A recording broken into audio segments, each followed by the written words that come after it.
Queridos irmãos, queridas irmãs, vamos dar sequência no vídeo 58, né?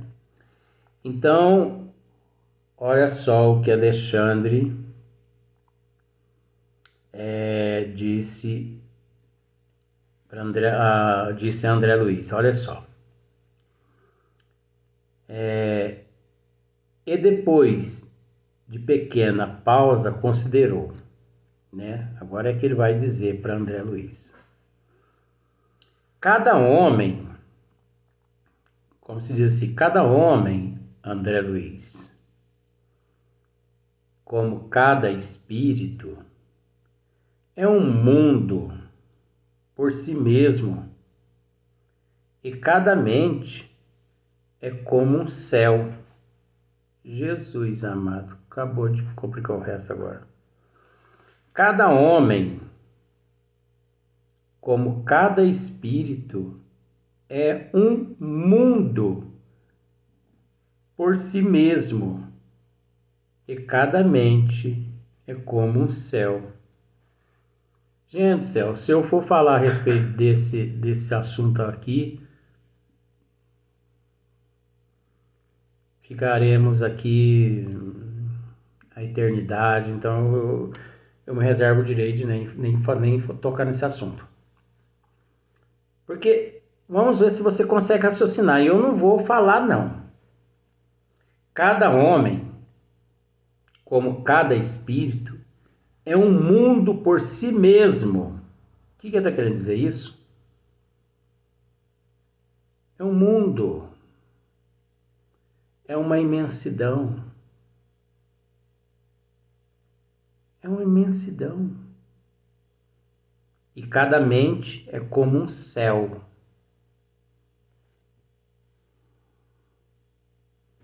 É uma imensidão.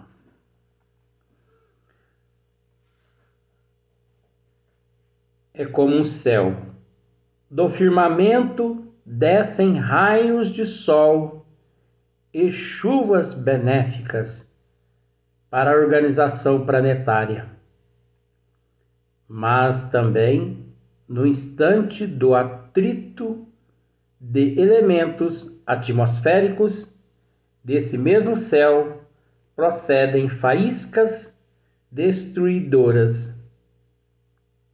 É aonde eu disse que eu me reservo o direito de não comentar esse item. Porque, gente, só esse item que eu li aqui, isso aqui gera uns 20 vídeos. Então eu não vou comentar. Assim, a mente humana, dela se originam as forças equilibrantes e restauradoras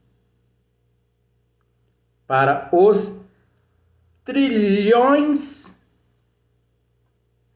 de células do organismo físico. Trilhões de células do organismo físico.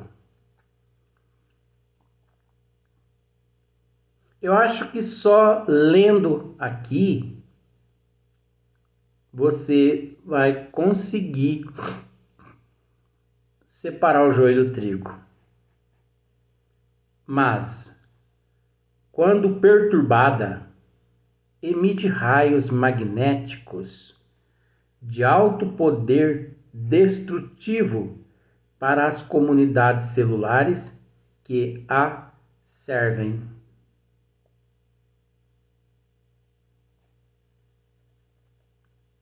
Você está conseguindo captar mais ou menos? Olha só, assim a mente humana, dela se originam as forças equilibrantes e restauradoras para os trilhões de células do organismo físico. Mas quando perturbada, emite raios magnéticos de alto poder destrutivo para as comunidades celulares que a servem. Eu vou só voltar, eu vou só comentar um item. Eu não vou tratar desse assunto aqui. Eu me reservo o direito de não, porque é um assunto muito grande. Se eu for expor tudo que eu sei a respeito desse item aqui, é 50 vídeos só aqui.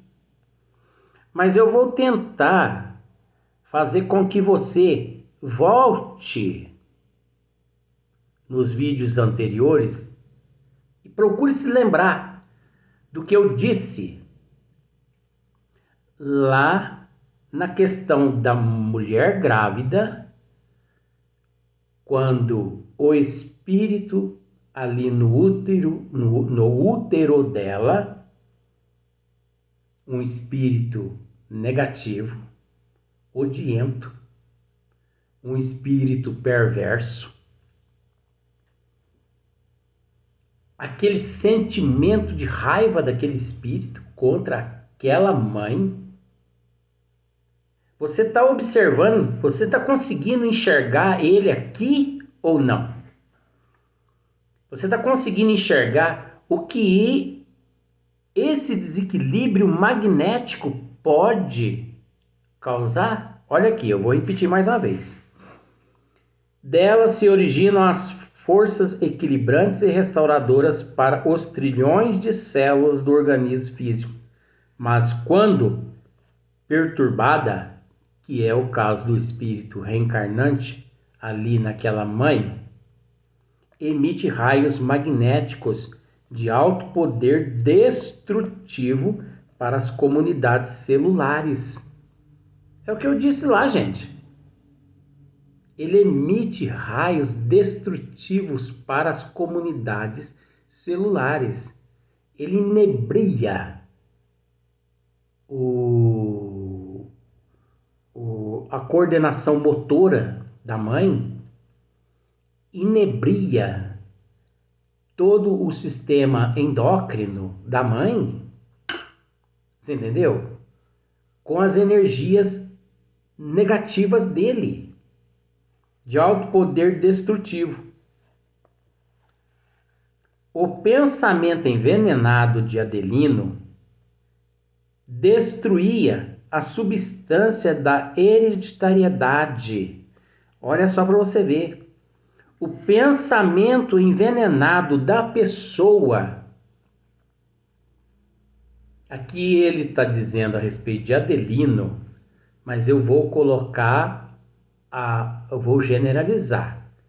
O pensamento envenenado de Adelino, né, ou das pessoas, destruía a substância da hereditariedade.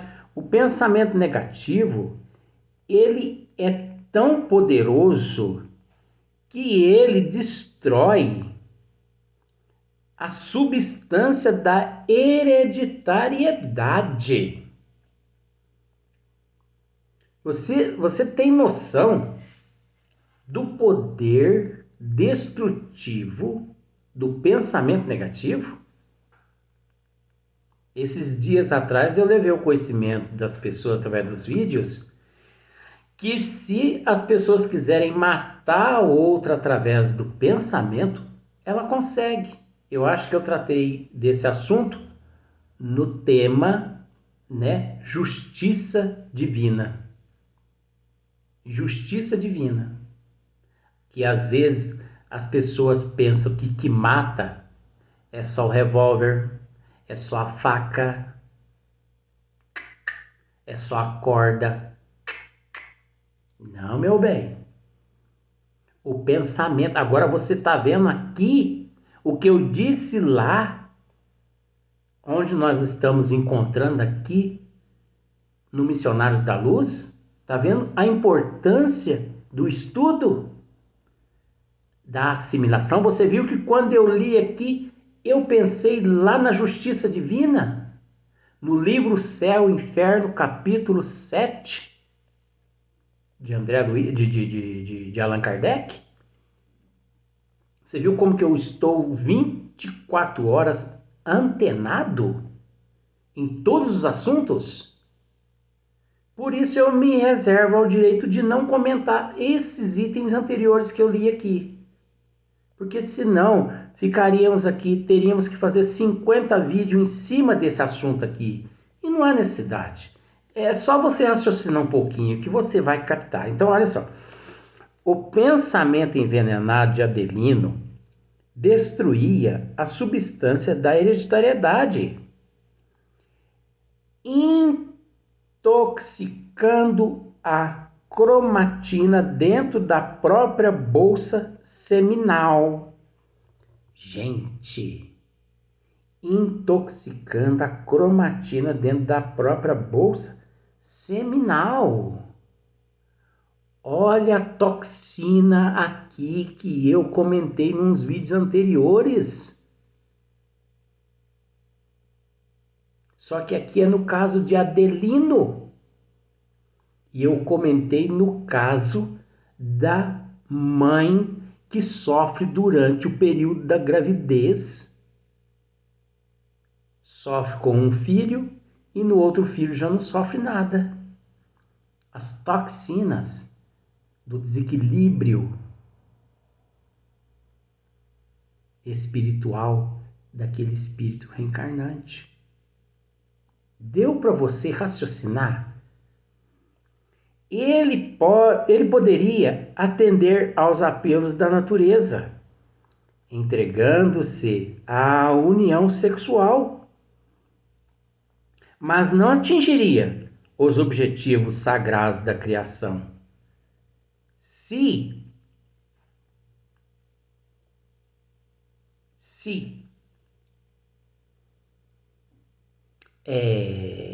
fosse para ele Segismundo e Adelino e Raquel, se fosse para Segismundo reencarnar no processo compulsório, poderia até reencarnar sem haver essa tal de aproximação como aqui está se relatando, como aqui está se descrevendo. Mas o êxito não seria tamanho quanto aqui. Mesmo nós entendendo que o processo compulsório existe uma programação reencarnatória. Desculpe. Mas que o espírito reencarnante quase sempre não fica sabendo do que os mentores espirituais programaram para ele, porque ele mérito nenhum possui. E isso nos dá a oportunidade de dizer a respeito de certas reencarnações compulsórias. Sabe por que muitas mulheres no mundo, quando descobrem que estão grávidas, elas não abortam, mas elas pegam a criança e colocam numa caixa de sapato e põe na porta da casa dos outros, ou põe para adoção, ou joga numa caçamba de lixo? Você sabe por quê? Tem um motivo, gente. E muitas pessoas, por falta de conhecimento, descem a lenha nessas mulheres. Nós tínhamos que orar por essas mulheres. Porque aquelas mulheres ali, elas estão fazendo uma caridade tão grande com aquele espírito que nasceu, que você não tem noção. Nós somos levados muito pela comoção da emotivação da criança recém-nascida se encontrar dentro de uma caixa de sapato, que no momento não pensamos duas vezes e cacete naquela mulher e colocou ele na caixa de sapato na porta da casa dos outros. Mas nós nos esquecemos de um fator, que nada acontece por um acaso. É óbvio que não se justifica colocar na caixa de sapato na porta da casa dos outros. Não se justifica.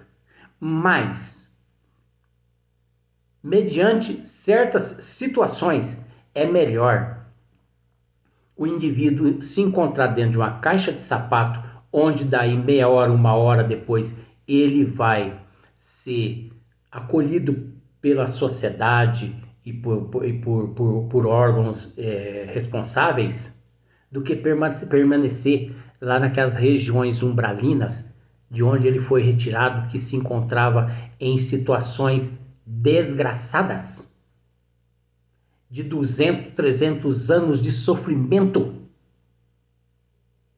É melhor estar dentro de uma caixa de sapato na porta da casa dos outros do que numa região umbralina. Você fala, você desce o cacete nessas mulheres porque você não sabe, você não tem noção do que é essas regiões. O que o espírito aguenta lá nessas regiões. Como é doloroso lá. Você entendeu? Por isso que você desce a lenha nessas mulheres. Então, esses espíritos, eu vou usar um termo pejorativo.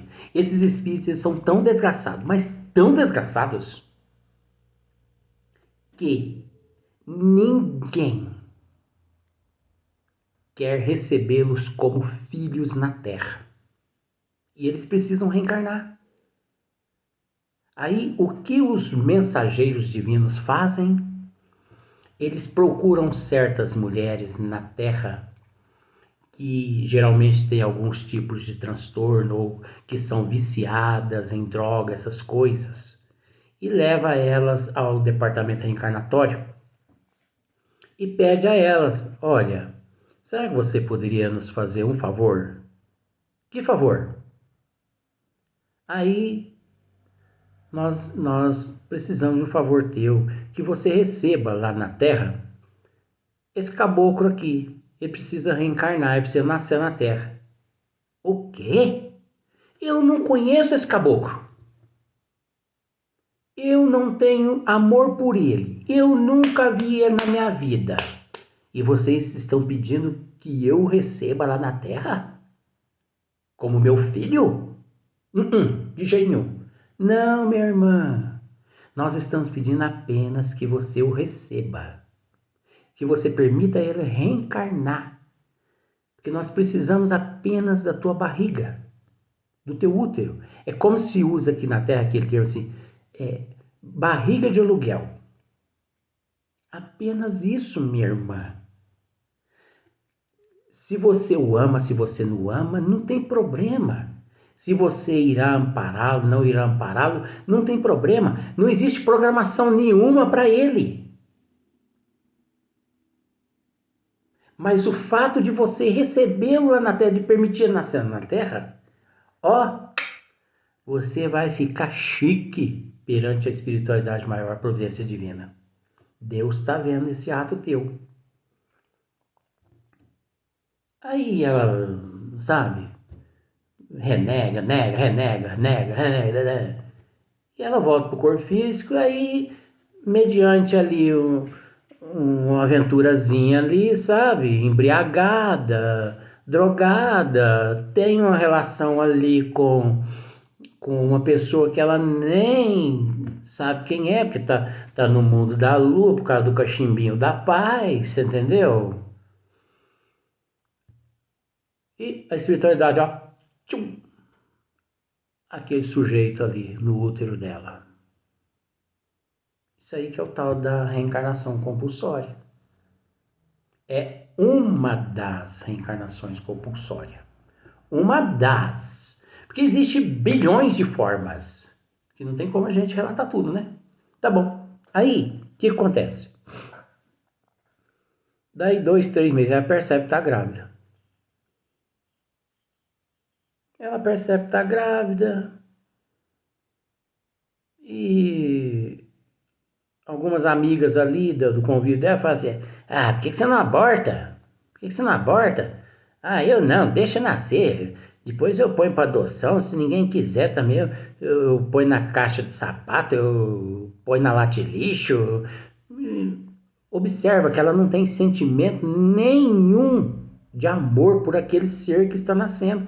É natural, porque foi lhe pedido um favor. Ela não conhecia de fato aquele ser. Ela não tinha vínculo nenhum com aquele ser. Como ela continua não tendo. Você entendeu?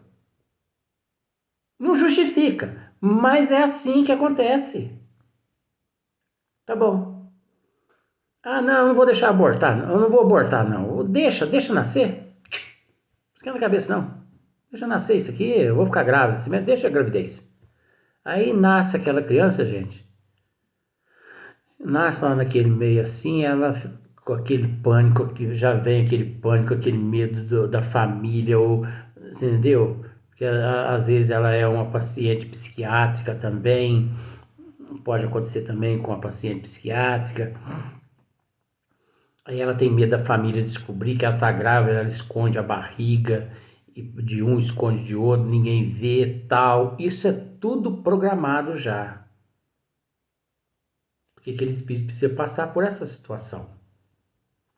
Aí acontece, como ela não tem amor nenhum por aquele ser, não tem sentimento nenhum. Gente, aquilo ali para ela, um gatinho tem mais valor do que uma criança para ela, do que aquela criança. Eu sei que é difícil para você entender, mas para mim é fácil.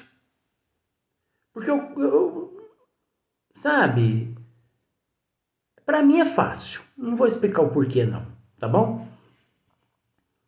Aí nasce aquela criança, escondido da família, escondido das amigas, e ali ela consegue